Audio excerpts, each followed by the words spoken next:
BJP तो नेतृत्वहीन है, उसके बारे में आप क्या पूछते हैं। लोग हमें कहते हैं बी टीम है।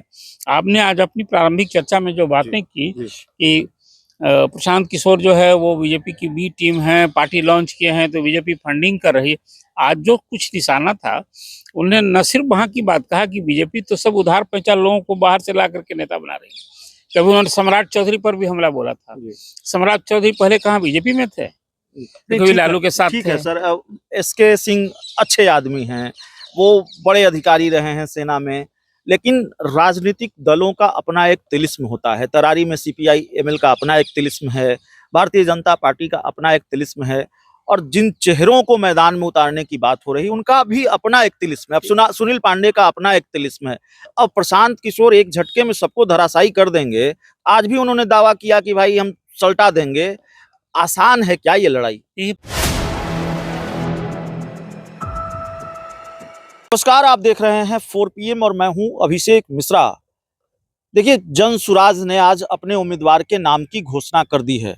प्रशांत किशोर ने अपनी पार्टी के पहले उम्मीदवार के नाम की घोषणा की है। तरारी विधानसभा सीट से उन्होंने कैंडिडेट की घोषणा की है और पहली बार प्रशांत किशोर ने भारतीय जनता पार्टी पर करारा हमला बोला है, या भारतीय जनता पार्टी को लेकर यह दावा किया है कि भारतीय जनता पार्टी को हराएंगे। भारतीय जनता पार्टी को हराने की बात, उनको निपटाने की बात कही है। और बिना नाम लिए सुनील पांडे भी निशाने पर थे। उन्होंने कहा कि सब जानते हैं कि भारतीय जनता पार्टी का कैंडिडेट कौन होगा, और उन्होंने पत्रकारों से भी पूछा कि आप नहीं जानते हैं क्या कि कैंडिडेट कौन होगा।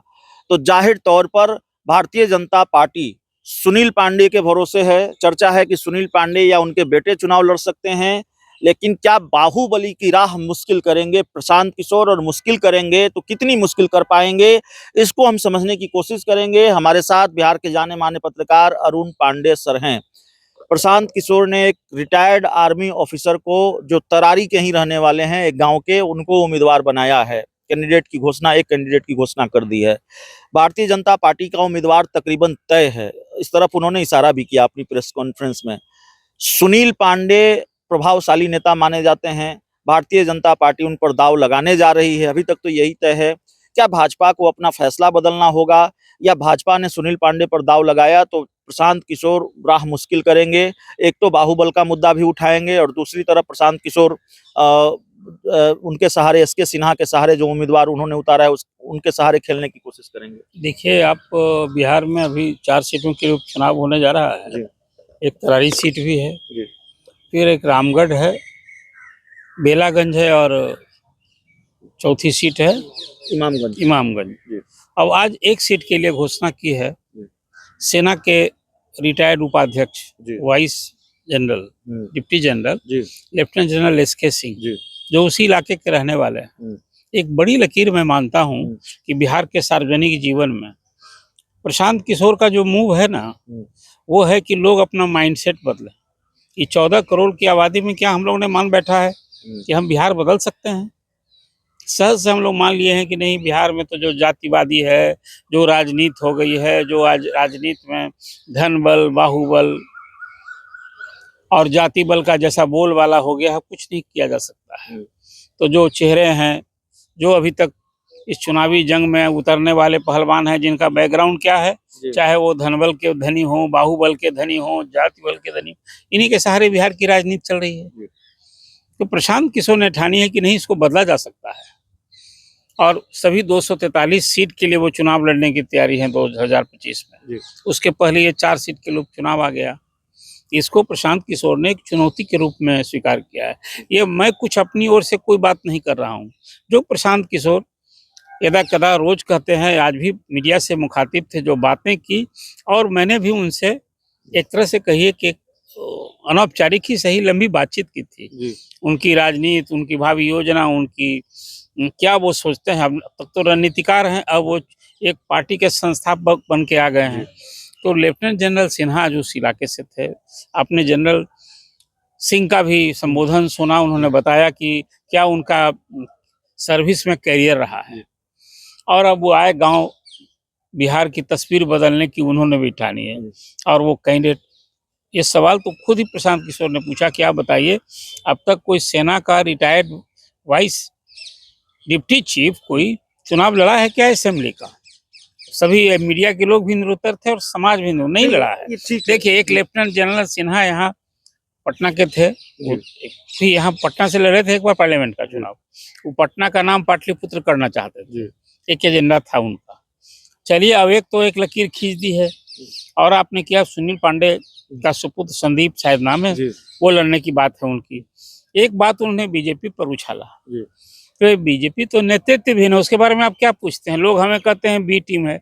आपने आज अपनी प्रारंभिक चर्चा में जो बातें की कि प्रशांत किशोर जो है वो बीजेपी की बी टीम है, पार्टी लॉन्च किए हैं तो बीजेपी फंडिंग कर रही है, आज जो कुछ निशाना था, उन्होंने न सिर्फ वहां की बात कहा कि बीजेपी तो सब उधार पैसा लोगों को बाहर से ला करके नेता बना रही है। कभी उन्होंने सम्राट चौधरी पर भी हमला बोला था। सम्राट चौधरी पहले कहाँ बीजेपी में थे, कभी लालू के साथ ठीक थे। है सर, एसके सिंह अच्छे आदमी हैं, वो बड़े अधिकारी रहे हैं सेना में, लेकिन राजनीतिक दलों का अपना एक तिलिस्म होता है। तरारी में CPI-ML का अपना एक तिलिस्म है, भारतीय जनता पार्टी का अपना एक तिलिस्म है, और जिन चेहरों को मैदान में उतारने की बात हो रही उनका भी अपना एक तिलिस्म है। अब सुनील पांडे का अपना एक तिलिस्म है। अब प्रशांत किशोर एक झटके में सबको धराशायी कर देंगे। आज भी उन्होंने दावा किया कि भाई हम सल्टा देंगे। आसान है क्या ये लड़ाई? ये प्रशांत किशोर कुछ नहीं कर रहे हैं। अब जहां अभिषेक चुनावी मैदान में है तो अभिषेक को न फतह करनी है। अब जनरल सिंह जो अभी तक फौज में थे, जो भी कुछ अपनी बहादुरी बताई, कहाँ कहाँ लड़े, सियाचिन बॉर्डर पर लड़े, सारी बात की, अब वो गांव में आए हैं। तो जनता को न तय करना है कि हम कैसे लोगों का अपना प्रतिनिधि चुने। और वहाँ जो 2-4 कैंडिडेट खड़े होंगे, चाहे वो माले का प्रत्याशी होगा, आप सबका तिलिस्म बता चुके हैं, तो कहीं लेफ्टिनेंट जनरल सिंह का भी कोई तिलिस्म है कि नहीं है? एक पहचान औरों से भिन्न है ना। अब समाज में यही तो चुनना है। प्रशांत किशोर का प्रयोग यही है। उन्होंने ठानी है कि बिहार में जो हम 243 सीट के लिए चुनाव लड़ेंगे, 200 ऐसा ही चेहरा होगा जो किसी जात का तो होगा ही, लेकिन उसकी काबिलियत हमारे लिए अहमियत होगी। CPI-ML की राह ज्यादा मुश्किल हुई कि देखिए, अभी सुनील पांडे की राह ज्यादा अभी मुश्किल? देखिए, अभी तो सिटिंग वहाँ MLA कौन है? सिटिंग MLA रहा है माले, CPI-ML। वो माले की सीट रही है। तो यदि प्रशांत किशोर कहीं मैटर करेंगे तो पहले तो मुकाबला उन्हीं से होगा। तो पहला नुकसान किससे होगा आप बताइए खुद?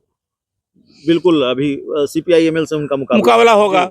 और फिर आप जो बता रहे हैं कि वहाँ लड़ाई दोनों थे, माले और बीजेपी में लड़ाई होनी थी, अब वो लड़ाई तिकोनी हो जाएगी। बीजेपी का भी कैंडिडेट होगा, माले का भी कैंडिडेट होगा, और CPI, अब खुद लेफ्टिनेंट जनरल सिंह आ गए हैं, तो लड़ाई तो तिकोनी हो गई। ये लड़ाई चारों सीट पर प्रशांत किशोर ने ठानी है। तो प्रशांत किशोर की लड़ाई आज की लड़ाई नहीं है, लेकिन 4 सीटों के उपचुनाव को उन्होंने एक चुनौती मानी है। सुनील पांडे के लिए भी आसान नहीं है। मैं तो वही आपसे कह रहा हूँ कि अब तो दोनों के लिए ना चुनौती है। वो अभी दोनों को नुकसान पहुंचा रहे हैं। PK सिन्हा, अभी PK का चुनावी मैदान में आना, उनकी पार्टी को जिस तरह के चेहरा को लेकर आ रहे हैं, तो ये जनता को अंतर तय करना है, उसे ये राह देनी है कि भाई आप कौन सा पसंद है आपको।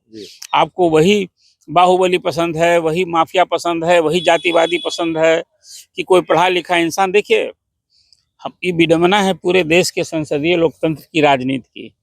यहाँ सचमुच जो कैलेवर वाले लोग, बहुत सारे लोग हैं ना, वो चुनाव में उनको हार का सामना करना पड़ा है।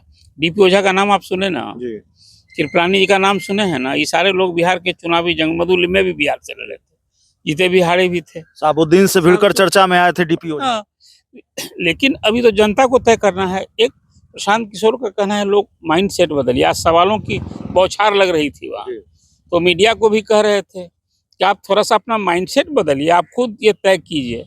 आप बताइए कि जो हमारा कैंडिडेट है उसके तुलना में दूसरे किसी का पार्टी का, उसका क्या व्यक्तित्व है, उसकी क्या पहचान है, उसका क्या बैकग्राउंड है। ये सवाल तो सब खुद चुनौती दे रहे हैं समाज के सामने। लेकिन अंदर जो आप सवाल कर रहे हैं वो तो वोटर्स को न तय करना है। आप वोटर्स के विवेक पर अभी हम सवाल क्यों उठावें? अब ये दूसरी बात है कि पिछले 3 दशक से बिहार में लालू प्रसाद और नीतीश कुमार की राजनीति चल रही है। क्या इसमें कोई तीसरा कोना भी है कि नहीं? जो लालू से उबे थे वो नीतीश को गले लगाए, जो नीतीश से उबे हो किसको गले लगाएंगे? वो तीसरा विकल्प खोजेंगे। तो ये लड़ाई उसी की है। मैं मानता हूँ प्रशांत किशोर इस चुनाव में, ये दोनों जो बिहार में NDA हो या महागठबंधन हो, ये दोनों के लिए चुनौती पेश कर रहे हैं। वो तो दोनों के लिए चुनौती पेश कर रहे हैं और दोनों की राह प्रशांत किशोर मुश्किल कर रहे हैं। इंडिया और NDA बिहार उपचुनाव पर चर्चा। इस पूरी रिपोर्ट में इतना ही। बहुत बहुत धन्यवाद।